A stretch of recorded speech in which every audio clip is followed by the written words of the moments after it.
Yeah, I was doing content since I was 12.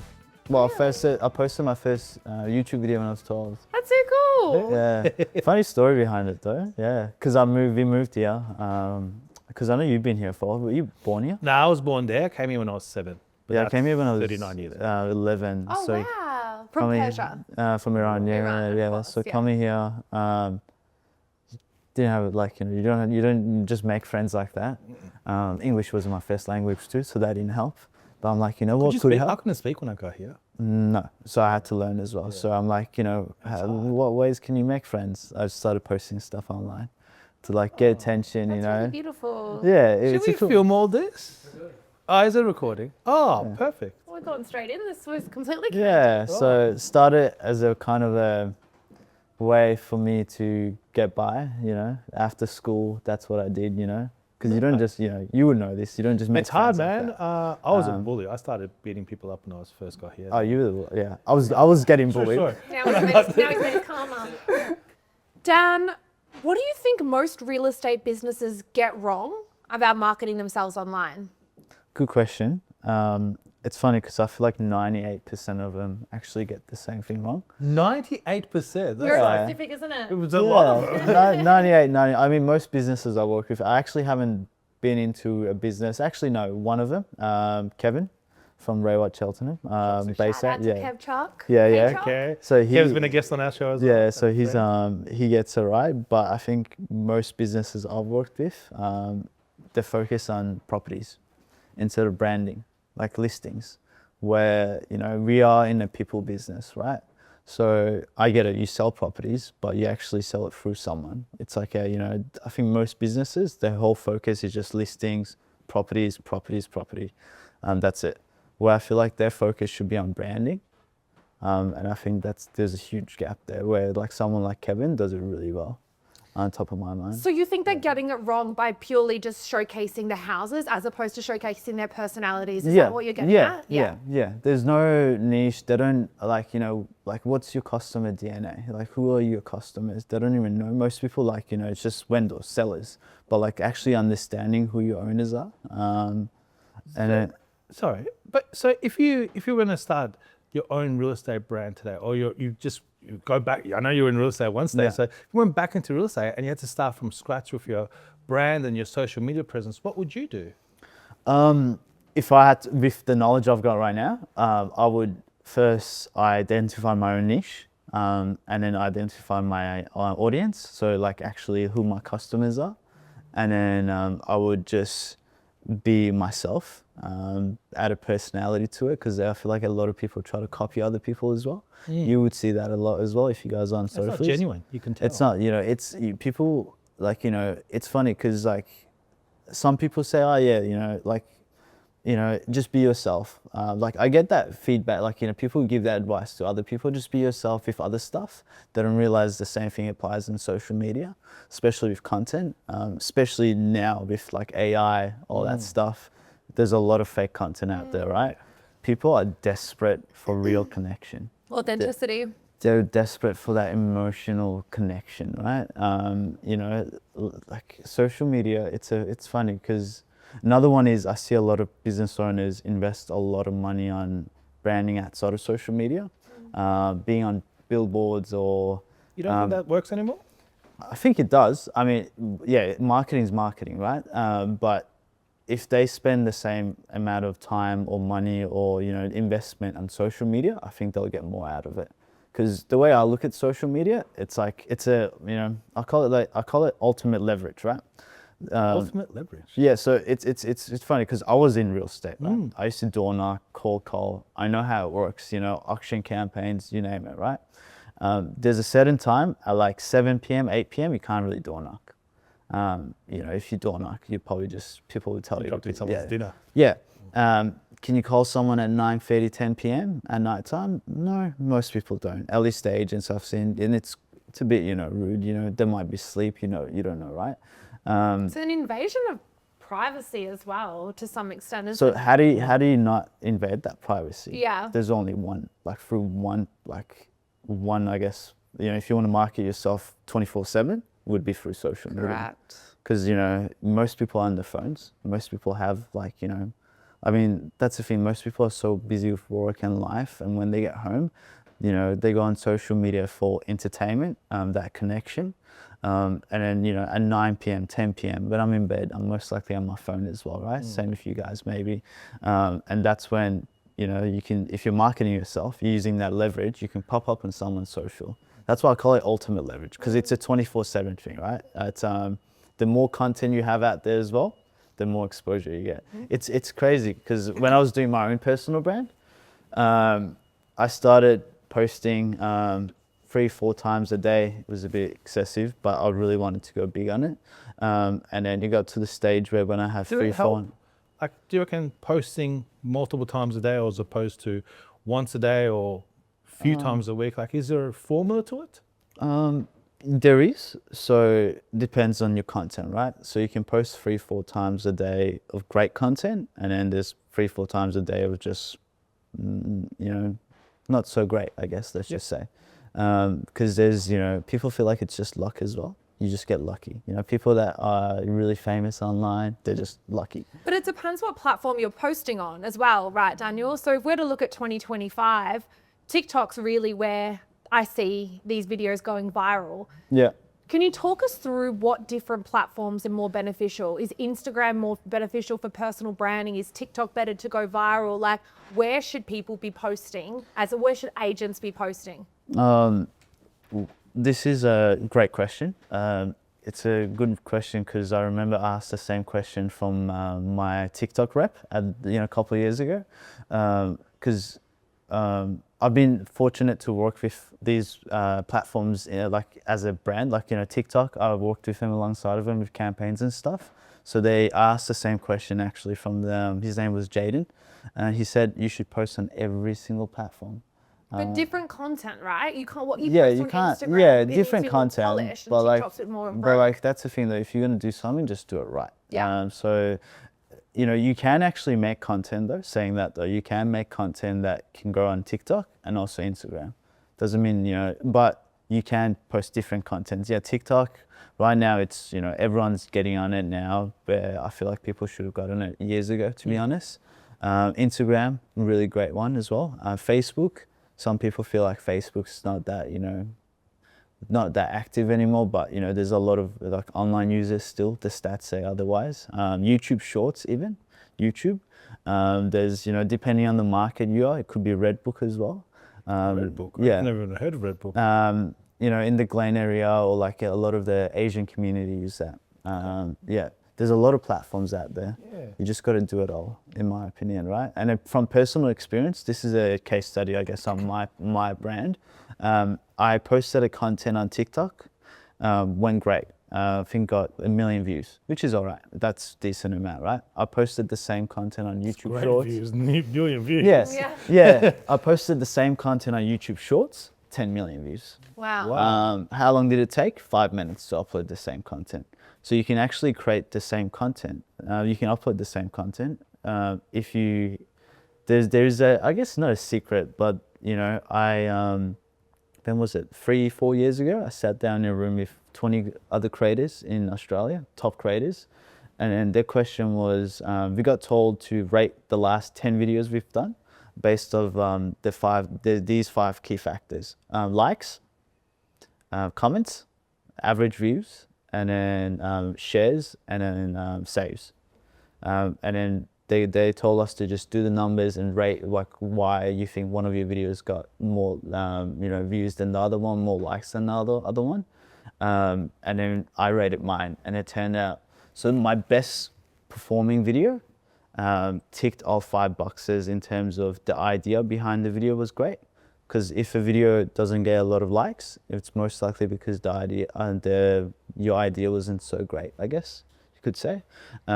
Comments, lots of comments, because in that video I was able to trigger emotions. So if you post a video, you don't get a lot of engagement in terms of comments, it's because you probably didn't trigger a lot of emotions. Average views, that's where it goes to the hook, your first 3 to 5 seconds.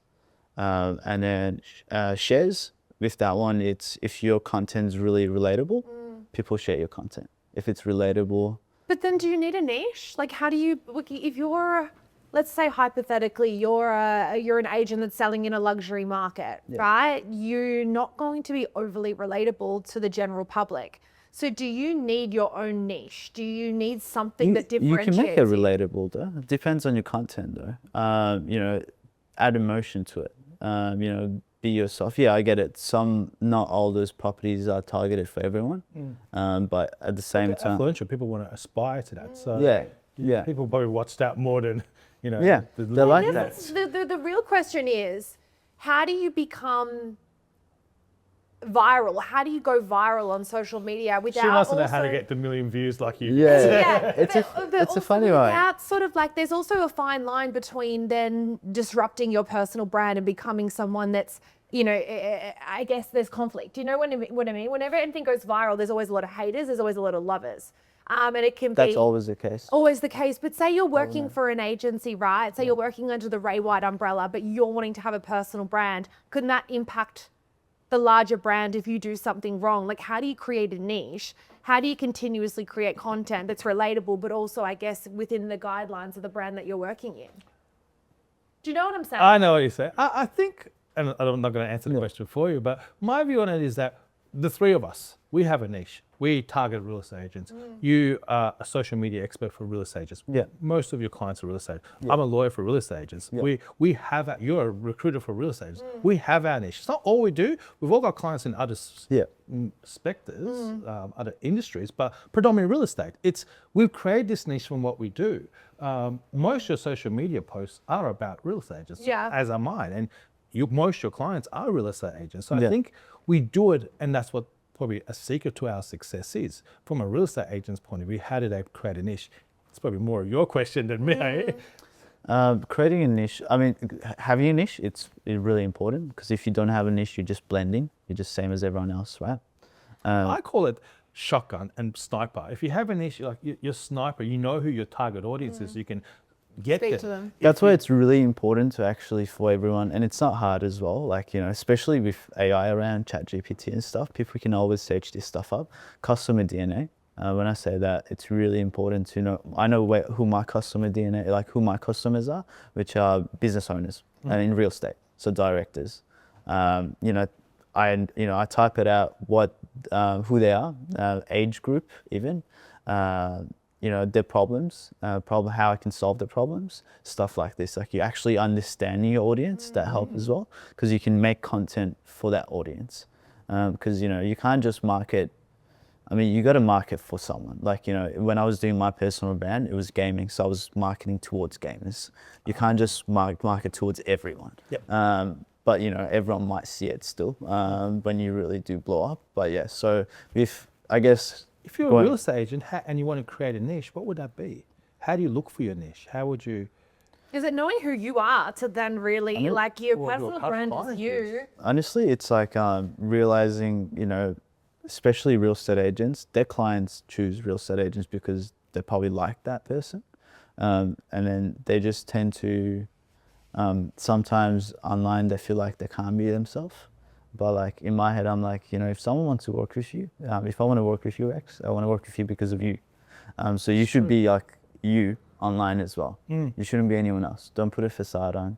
You know, like, just be yourself. You know, you're already creating that gap. You know, you're not blending in with everyone else. And there's other things that you can do to be kind of, you know, create that, you know, a bigger gap, which would be going back to those 5 pillars, I guess, with content. What are the 5 pillars of content? Yeah, so that's the thing. When I was in that room with all these creators, there were huge creators, like bigger than, like, you know, myself, or like We're talking Anna Paul, or are we talking? Laserbeam, like, you know, if you might know him, but he's one of the biggest YouTubers in Australia. Like, we're talking big names. You know, they told us to obviously review all our videos, and then go off base of the 5, like likes, average views, comments, shares, saves. Because numbers do, like, you know, social media is a numbers game as well, like any other business. You know, real estate agents love their numbers. Same with socials. You actually have to look at, if you want to grow your brand, you have to look at those numbers. You can't just go, yep, I don't care. Because that's how you can actually tell if you're doing something right, or you're doing something wrong. But it was funny because when I realized all those 5 things were actually really crucial, you know, out of the 10 videos I reviewed for my personal brand, one of them which got 30 million views, which was my biggest video. 30 million Yeah, views. It's more than there are people in Australia. The whole of Australia. So that, Both our And then social New views Zealand. combined, multiplied by. yeah. Yeah. So Yeah. that one, I was looking at it. I'm like, I'm trying to understand. I'm like, was it luck? Like at that stage, I'm like, maybe I got lucky. And then 30 million, because we went like blew up. It went on ESPN. It just went crazy. Like, What was the post about? It was just a clip because I was in the gaming industry. It was just a clip of this game. It just blew up. It was only 15 seconds. 15 seconds. I was just really trying to understand. And that one video got me from, I think at that time I had maybe 200, 300,000 followers to 1.2, 1.3 million followers That is insane. in a span of like a week, right? Is it that? Does that mean though, Daniel, that like, I mean, with the content that you're putting out in this world, we only want really fast content, right? We want it delivered quickly. So what does that mean? You need a hook straight away, and your video That's should be what. less than So that's 20 why seconds. I looked at. I actually like. I'm like, oh my, could I actually do that again, or was I actually lucky? Was it a fluke? So I looked at that video. I'm like, look at the likes, like 5.6 million likes. I'm like, the idea was great then. Yeah, that's great. Comments, like insane amount. I'm like, obviously, I triggered a lot of emotions. You know, when I say emotion, it's like, you know, for someone to go liking a video or photo, it's easy. You just press one button. To go comment, you actually have to trigger something in someone to comment. Lots of comments. I was like, okay, so I get those two now. Average view, the hook was great for that one. Being such a short video as well, the hook had to be only 2-3 seconds. I had to hook people in straight away. Was it relatable? It was relatable because I was talking about something that was really hot at that time. It was one of the biggest games at the time, right? And then saves, lots of saves. Obviously, there was value in it because people wanted to go back and keep watching it. Yep. That's why you would save a video. That's why I save videos on social media or Instagram, let's say. When I save a video, it's because I actually want to go back and show it to someone, or I'm like, okay, so if I can come up with an idea, come up with another content idea that ticks all those boxes, all those 5 pillars, maybe I can do it again. And I'm like, maybe I just got lucky. And I went back home after like 24 hours of thinking, I'm like, oh my God, I really want to figure this out because I was obsessed with it. I ended up making another video, similar length, 32 million views. Wow. And that got me from 1.2 whatever to 2.1 million followers on TikTok. So there's really a formula behind it, and you need to be quite strategic in it. Yeah, it's and they told all us. starts with a It's hook. funny. So, Yeah. Can you explain more what this hook? Yeah, I can tell you about hooks. So with real estate agents, right? They We you know, could use Kevin Choksky as an example because a lot of his Oh, content he's great. goes So- very viral. So he does Kevin, he does Dexter. yeah, so, Kevin is a great example because you watch Kevin and it gets you straight away. Like Yeah. anytime I see Kevin pop up on my socials, I watch that video because in the first seconds of opening it, he's capturing you. exact. That's a hook, right? Yeah. So with people, I feel like with real estate agents, especially, let's talk about each content, right? So testimonials. You know, back in the days, where, you know, there's some agents still do it where they still want to be behind the camera. Like they don't realize, like with a testimonial, it's about the client's telling you. You don't have to make it about yourself. Yeah. The hook would be, you know, getting the clients to talk. You know, obviously giving the testimonial. The hook would be, it doesn't even have to be at the start. You just have to storytell it in the process of the editing side of things, right? So you know, if someone's talking for 2 minutes, the hook might be in the middle of the conversation. You just put that 5 seconds at the start, and then you hook people in, and then you can play the rest, if that makes sense, right? Yeah. You know, the hook doesn't actually have to be with some videos, with some content, like testimonials, for example, because that's something a lot of real estate agents do. Doesn't have to be at the start. You just got to grab the best part of that, you know, 2-minute video, and then just put it at the start for the first 5 to 6 seconds, and then you can play the rest, if that makes sense, right? And that's the most captivating part, I'm assuming. Yes. So you just Visually, you know, audio, music. Some people ask me that question as well. Like, does music play a part? A little bit, yeah.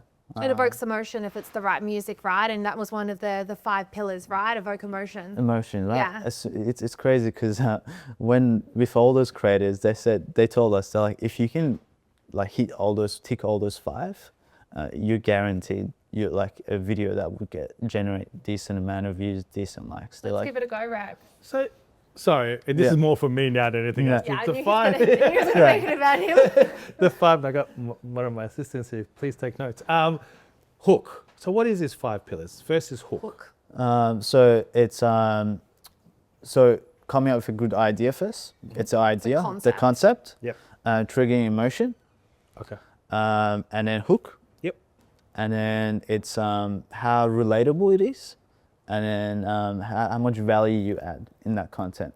So ticking all 5 is very hard. So even if you tick 2 or 3, you guarantee a decent video still. All 5, that's when I like to call it. People follow trends. Yep. If you tick all 5, you're most likely about to start a trend yourself.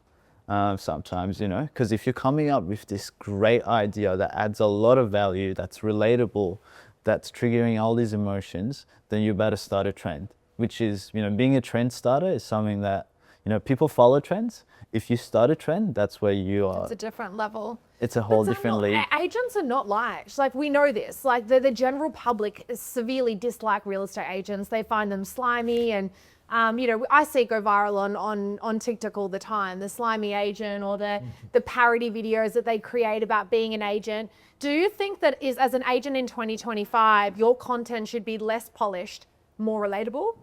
Are we moving away from perfectly polished content? Are we now looking at, raw, unfiltered, real personalities? You can make raw content with great quality. Yeah. So you don't have to be, when you say polished, like do you mean can you give me more context on that one? Yeah, I mean, how this question came to me was that I was listening to a podcast the other night, and it's a podcast. It's a really famous podcast. It's just a girly podcast about sort of current affair in girls' world. It's girly stuff. And she said that the most viral footage that she was posting was the raw, unedited footage, as opposed to the perfectly curated content where she would have a script and dialogue and the camera set up in front of her and she's looking perfect. The content that's going viral is the one where she might be slightly disheveled and she's telling a story about something that happened that day and it's not perfectly edited. So we talked about ChatGPT. Content that's getting put out now in 2025, it's so perfectly curated that it's boring. And the content that's going viral is the raw, like if it's got a spelling error or if it's a story that actually someone has lived as opposed to perfectly curated. Yeah. Like Rex and I, unfortunately, we have quite curated content where obviously got our outfits on, we have a film crew, we want the best parts of it. But are we doing it wrong in the sense that it should be more You can make authentic it, and raw? yeah, you can make it raw by just adding the personality to it, like, triggering the emotion, but could be, obviously instead of making the perfect clip with like your questions and the perfect answer or whatever, right? Could be the meat laugh or the, if I make a mistake or the stutter or. We could keep be- it in. Yeah, We don't just- edit it out. We keep the raw stuff, it doesn't have to be, like you said, I 100% agree. Some raw stuff works great, like, your raw content. People like it because it's real, and a lot of people these days right now, especially with AI content going out, they seek it. They're desperate for it almost, It's actually getting scary how AI content, how real it's getting, to the point where some people don't even know if some videos online are real or fake, Crazy. Yeah, because, which is, for someone like myself running a marketing agency, it can, help my business maybe because it can make my life easier. But in terms of, I know what, like, we're humans, we want that human connection. It's something that, yes. It can also take your business away though. Like AI should be taking away from the medial things that we do. I wish it could take away my cooking and cleaning, not my creative outlets, That's what's scary about artificial intelligence because it's scary. But the issue is it's perfect content when people really want human to human interaction. I feel like we're It's stepping the emotional part of it. That if the human the raw content evokes more emotion, the AI content doesn't evoke emotion. unless you speak to your ChatGPT and say, sometimes I say this, I'm calling myself out here, but I'll say to my ChatGPT, put a spelling error in it and evoke emotion. and it'll create the content. Oh, wow. I know. Yeah. So it's getting really, really intelligent, but I also sometimes feel like potentially we're not using the creative parts of our brain anymore because we're relying so heavily on AI. Not But as that's for a much. whole different topic where we delve into artificial intelligence. Can you share, Dan, a success story about a client you've worked with? I know we touched on Kevin Choksky. What has your business been able to do for personal branding? This is a good one. Can I name brands? Please. So it would be when we first started. Our first client was obviously Ray Watt Furniture Gallery. Great Massive business. Massive yeah. number one Ray Watt office in Australia. Number one Victoria for for 9-8 years. Yeah, 8-9 years. Number one. Being number one, I looked at him. I ended up sitting down with the marketing girls and stuff, looking at the stats, the numbers, because that's what actually will show you if something's working out or not. They were getting a lot of reach, but to followers, like people that follow them already, but they were missing the point. Like the platforms were not rewarding them whatsoever, right? And I was looking at what they were posting because they told me they post every single day. I'm like, oh, you guys post every day. This, surely, what's wrong with it, right? I looked at it. It's your static, your typical, just listed, just sold, Sold stickers on properties and 100%, right? Where I told them, I'm like, hey guys, let's just switch it up. Let's just start posting reels, videos. And the engagement went up in just less than 2 to 3 weeks, went by 200%. Wow. Huge. Like they were getting, now instead of the content just getting pushed out to people that follow them already, because people that follow you already see your content, great, but like you do marketing to target people that don't know you. Yeah. That's the whole point of marketing, Yeah. right? The exposure of, targeting people that have no clue who you are. Is that more on the algorithms though? That, how does that work? And sorry to No. dive. That's a good question because a lot of people go, oh, like, who's watching my content? What if it's someone from overseas, doesn't really help my business? These platforms are really these platforms are really, they've made it really easy for everyone. Because when you post, when you post a TikTok video, if you open a brand new business account, post a TikTok video, most likely, obviously TikTok knows where you're located. There's a very high chance, and you can check it in the settings as well. There's a very, very high chance it's going to just get pushed out to people in your city.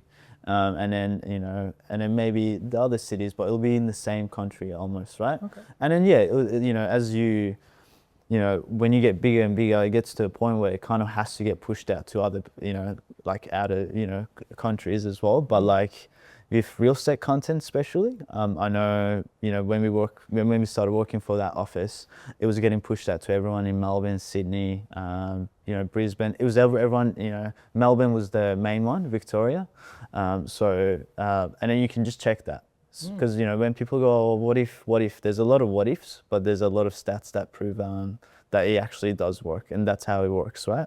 Does it matter on time of day you post and, is that all coming to it? Like when you're working with Ray Watt Furniture Gallery, taking over, you've increased the engagement by 200% in a few months. How did you go, like from a strategy point of view, was it the hashtags, was it the time you're posting, was it? Hashtags used to play a part once upon a time. Now it's more the caption and then the, you should do it. It helps a little bit. Same with music. It helps a little bit. Everything just helps a little bit. It just the little bits, right? When you add it all together, it's just going. I guess it is important. A time of day, yes. Around if you want to pick the best time would be 6 to 8 p.m. That's probably your peak in here.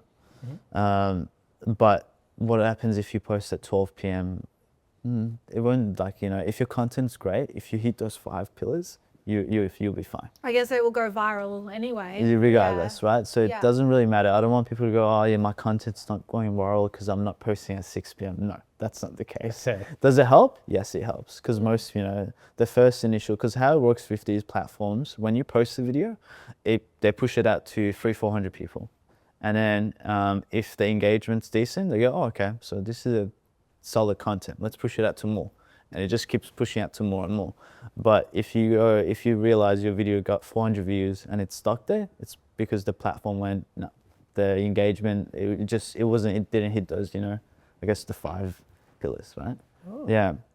Yeah. Whilst it's complicated, I guess it is somewhat It makes sense. simple, right? It's like not- if it- you you follow know- those 5 pillars and you put out authentic content. Yeah, yeah. The second client we started working for, it was funny because we went from that office to Rail Corporate. Yeah. Straight to corporate, Oh, right? okay. Was that Um, when Dullins was there? Or? Dullins, right? Yes. So, because I told them, I'm like, well, like, my push with them was, guys, being the number one brand in in Australia, right? And Victoria. Yeah, in Victoria, just overall, why are we not on TikTok? Why are we not posting more reels or like more content that's raw? And then they didn't really have a reason at the time, I guess why. They're just like, oh, we are looking into it, but like they didn't have that push.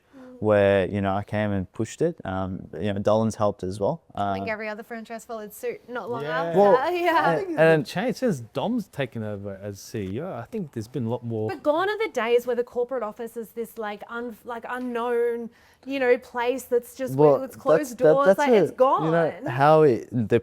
What helped as well was, with the other offices I was working with, like Ray Fenchiel, they do a lot of auctions, right? Most people, and I still see a lot of people do live streams on Facebook and Instagram for auctions. Auctions are very entertaining, so people love watching auctions. It's it's entertaining, it's fun. It's a bit creates that curiosity as well, that spark. People go, oh yeah, I want to watch how much it's for. Yeah. They keep watching, and then that increases your average view, average watch time, and then that will just push your video out more. I told Patty from Furniture Alley, I was like, hey, let's live stream on TikTok. I'm telling An you. auction. Yeah. Oh. And then we were the first ones to try it. And then the first when you live stream on Facebook and stuff, you might get 10, 20 views short. First live, we were averaging 400 people. Wow. Averaging 400 people. That's 400 people watching that whole auction. And then, but where are they from? If you check the stats, Melbourne was 78%, and then a lot was from Sydney. Just people and an age group. Irrespective though, Dan, it takes one setup of a phone to click a button. Even if there's 20 views, one of those converts to someone calling that business to then book an appraisal, to list a property. I've got so many stories of isn't that. it wild? Like, I think do we overthink it? Like, oh, should we put this out or should we film it? When realistically, it's a click of a button. It's not going to be damaging, and it could convert to I feel a like lead. I feel like maybe this year or next year, a lot of people will take it way more serious because more people are getting on board. But I feel like it's just people how do you put it? Like a bit more lazy with it. They're not like, they just go, oh, that's okay, whatever. They don't realize how that one little click can change so much, right? Yeah. That one little clicks, they started a TikTok account from zero. They got 10,000 followers in less than 2 months. And most of it was actually from live streams because people loved the auctions. It was so different. TikTok was really rewarding as well. TikTok is one of those platforms where if you're starting from zero, it doesn't matter. Like, if you post good content or, your live streams and stuff, they'll push it out, which is great, right? That's why, these platforms, it's great to use them as well, because when you build your TikTok account, you can push from your people from TikTok to go follow your Instagram. So that's why it's really important to be on across all platforms, because you can use that. LinkedIn. What's your I'm views famous on LinkedIn, guys. I don't know. I'm not He's famous on anything everything, else. so- I'm really famous. I've gone crazy on LinkedIn. Yeah. Absolutely nuts. Yeah. Like, LinkedIn's like my niche. But Yeah. I had this, remember, I think it was like over the Christmas holidays. Sorry to make this about me, No. but I posted something and it was Christmas holidays. So I hadn't checked my LinkedIn. I went on and it had like 19 million views and it went crazy viral. And it was just a post. I guess it did evoke emotion, but it was about if you've got 2 offers in front of you, if you take one that's $5,000 more, this is what it would actually work out to be a week, and then blah, blah, blah. But it was very relatable content. It went Exactly. bananas. The amount of business I got from it, I had a lot of haters too. It was very bizarre because I'm like, this content, it's not my personal opinion. It's just straight stats. Yeah. But it was crazy how viral it went. Both of you, like, think about your most viral content, right? And then think about those 5 pillars. I promise you guys have like ticked some of those Yeah. boxes Yeah. for that content to get those views or engagement. You mentioned it. It's Yeah. hard on 100%. LinkedIn though, because LinkedIn needs to be sort of LinkedIn's a static bit different, right? content. So you Yeah. got to understand, like, LinkedIn's a bit of a different platform where, like, Instagram, TikTok, they're more for entertainment. Yeah. LinkedIn is more for business, Yeah. socializing, connections. Where for that as well, what would your customer DNA be for on LinkedIn, right? Who are your customers? How can you create that niche? You know, you've done it once. If you actually study that post with those 5 pillars, I promise you, if you actually sit down and go, oh, I want to do a post that gets 500,000 views, I know you will. I can guarantee it.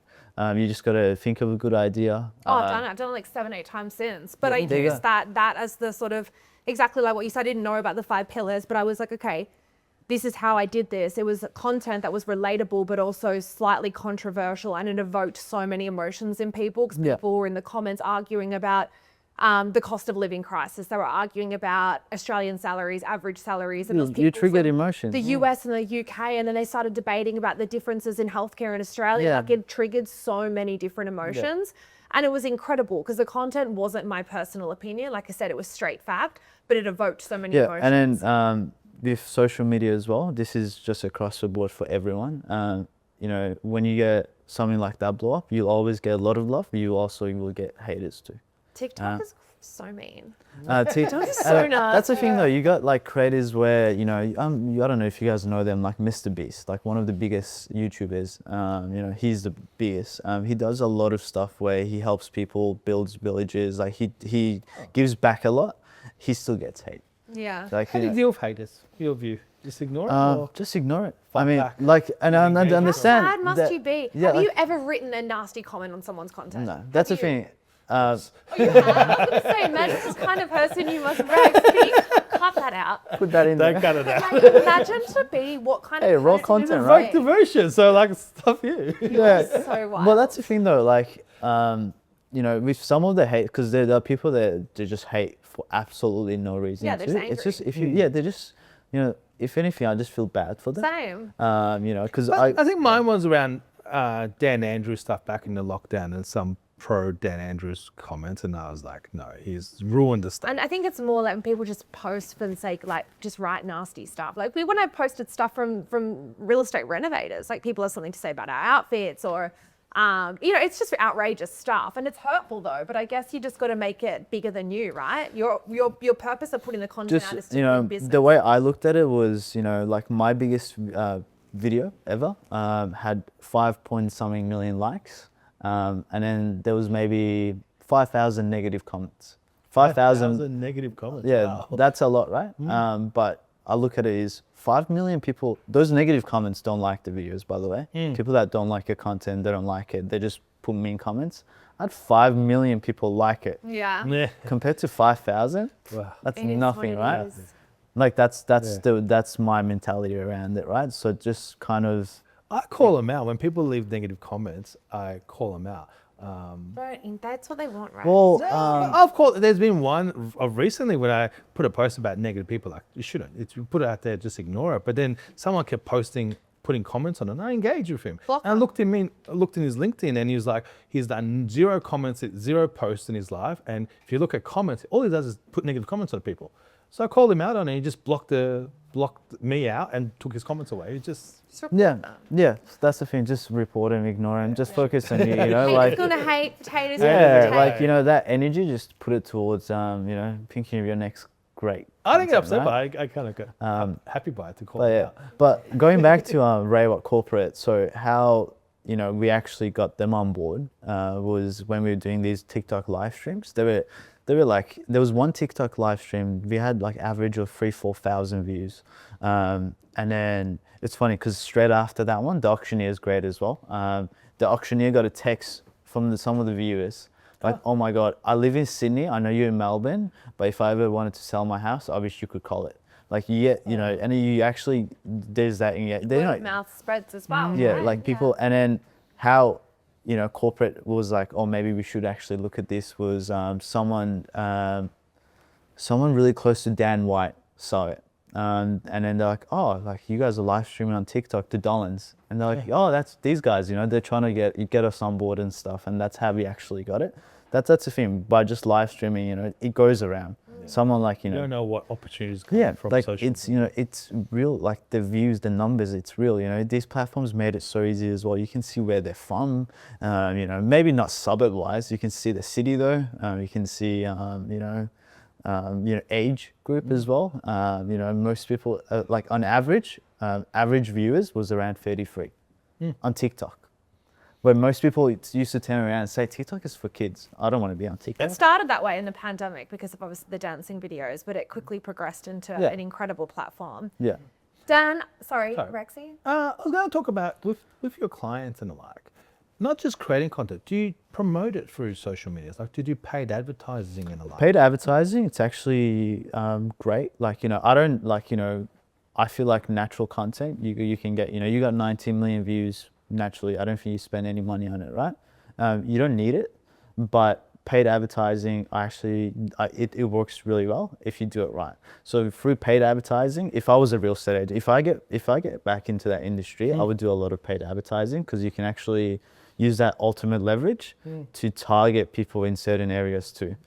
These platforms have made it really easy, right? So you can, let's say if I'm gonna like name an area, Turak, right? Some of these platforms, you can target people in Turak. The people, if I want to, if I know who my customers are and if I'm putting out a content that's for them, you can make sure your content pops up on the phone. Is that through when you go through like picking the target? So target, and then, there's a funnel as well. So it's a bit more complicated. It's not so much 5 pillars. Target marketing, ads, it's a bit more complicated, but it works. It's really good. I mean, I wouldn't, that's why like when people spend a lot of money on, billboards and stuff, I would actually spend that on target marketing. Because I know I could target everyone in that area. And I know obviously I would make sure my content's great. Dan, it's difficult for a billboard and your face on a bus to evoke emotion. And like, I know no disrespect to any agent that's doing that, but I just don't feel like that sort of marketing in 2025 is egocentric and people don't want to Because buy like, into I see it and I'm like, well, just another real estate agent. I kind of cringe if I'm being completely honest with you. Because that's, how are you creating that niche, right? We talked about niche at the start. Like, where is the niche in that? Like, how are you different? You just, it's just, and it's about you. But how can you be different? It's actually these platforms, Social media is there's I feel like, I don't know if you guys like Elon Musk, but like, I feel like he's very smart. I know one of the reasons why he bought like Twitter was, it's that power that he gives people as well, right? It's so powerful when you have platforms that, these platforms are not too strict as well. You can post a lot of content. Twitter was restricting people. Yeah. X now, it's not Twitter. Yeah, but now not so much, right? It's such a great platform. I mean, if people there's misinformation, there's notes in the bottom as well. Like, it's a great platform now, right? You could even use that. I mean, that's another platform. Like, do you use Twitter yourself? I use it myself, yeah. Aster, it's on every platform. Just maybe except Red Book, but that's one way. It's like, you might know in a certain area, if you got like a, Asian community, they're on one platform, that's a bit different. Be on that platform, 100%, You can post the same content, you can just, do, the subtitles or, just put in that extra effort. The little 1%ers. It's the little 1%ers. Dan, we could chit chat with you all day, but I think that one of the key things that I've taken from this conversation is that it is simple, but there's also a method behind it. And I guess that's where your 100%. business really comes into play. Yeah. And for a lot of agents, the life of an agent is full on, like between listing, selling, prospecting, can be difficult to then prioritize social media and personal branding. So no wonder your business has become such a success. And we'll obviously leave all the details of your business in this episode below. And I really think it is the most powerful way to market your brand. Is. And doing it properly. But your clients speak for themselves. Like, his clientele is probably, they're very popular on social media and you do their content. Yeah. But for a hook, I'm going to ask you some rapid fire questions. No. A rapid fire. Instagram or TikTok? TikTok. Stories or Reels? Reels. Canva or Photoshop? Canva. Best time to post? 6 p.m. Worst marketing advice you've ever heard? Ooh, I've heard a lot. Worst one. Just copy others.